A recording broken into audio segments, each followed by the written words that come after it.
क्रांतियों के युग में वह जुलाई के अंदर दूसरी जो घटना है वो यूनान की बात करता है। यूनान जिसे आप इंग्लिश में ग्रीक कहते हैं और पुराने इतिहास में उसे हम यवन कहते हैं। भारत के अंदर हम कई बार पढ़ते हैं यवन आक्रमण। यवन जो आते थे वो यहीं से आते थे। यहाँ पर ज्यादातर जो लोग हैं वो ईसाई धर्म से हैं। 93 के आसपास ईसाई धर्म के लोग हैं यहाँ पर वर्तमान के अंदर। इसका मतलब ये कहीं ना कहीं ईसाइयों का देश है। मामला ये था कि जिसे तुम वर्तमान में तुर्की कहते हो या तुर्की कहते हो, वो एरिया पहले ऑटोमन साम्राज्य की राजधानी हुआ करता था, वहां पर रहता था। ऑटोमन साम्राज्य के अंदर मुसलमानों का हेड बैठता था तथा वो इस्लाम का एक केंद्र हुआ करता था। तो उस ऑटोमन साम्राज्य के अधीन ही आया करता था यूनान। और यूनान में ज्यादातर समाज कौन सा था? यूनान में समाज था ज्यादातर ईसाई समाज, जो कि यूरोप से सटा हुआ है ऑटोमन साम्राज्य। जब हमने कहा कि भाई यूरोप के Italy, Switzerland, Dutch, Ireland, Austria, France, Germany और ब्रिटेन के अंदर इस प्रकार की घटनाएं घट रही है, तो यूनान वाले शांति से कब बैठ सकते थे? तो यूनान वालों ने कहा हमने क्या बिगाड़ा है? सारा यूरोप जब स्वतंत्रता की बात करता है, मुक्ति की बात करता है, तो यूनान के लोग भी उन्होंने प्रयास किया। तो क्या हुआ कि यूनान के लोगों ने भी 1821 के अंदर आजादी के लिए क्रांति कहूं या आंदोलन कहूं, इसकी शुरुआत कर दी थी। किससे क्रांति चाहते थे, किससे आजादी चाहते थे?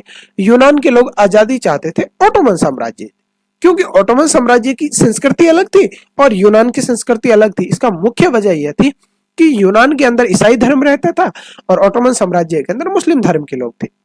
तो कहीं ना कहीं संस्कृति पूरी अलग है। पर यहां पर लफड़ा था कि यूनान वाले इतने ज्यादा पावरफुल, इतने ज्यादा शक्तिशाली नहीं थे कि वो ऑटोमन साम्राज्य से खुद ब खुद अलग हो सके। तो इन्होंने कुछ लोगों से मदद मांगी, यूरोपीय लोगों से कहा, रे यूरोपियों, हम भी ईसाई है, तुम भी ईसाई हो, हमारी और तुम्हारी संस्कृति भी मिल रही है, हम एक ही भगवान को पूजते हैं, प्लीज हमारी मदद करो। जब यह बात यूरोप को यूनान ने कही तो पश्चिमी यूरोप के कुछ देशों ने यूनानियों की मदद की ताकि वह यूनानी ऑटोमन साम्राज्य से जीत सके। साथ ही साथ यूनान के जो लोग थे क्रांति तो कर ही रहे थे, उन क्रांति के अंदर कोई कवि हो गया, कोई चित्रकार हो गया, वो भी अपनी अपनी भागीदारी वहां पर दे रहे थे। वो गीतों के माध्यम से बता रहे कि यूनान की संस्कृति अलग है, हम खुद के लिए काम करेंगे, अलग करेंगे। इस तरह की चीजें वहां पर यूनान में हो रही थी। इस तरह हमने देखते हैं कि जब 1821 के अंदर जो यूनान का स्वतंत्रता संग्राम शुरू होता है, उसका अंत 1832 के अंदर होता है।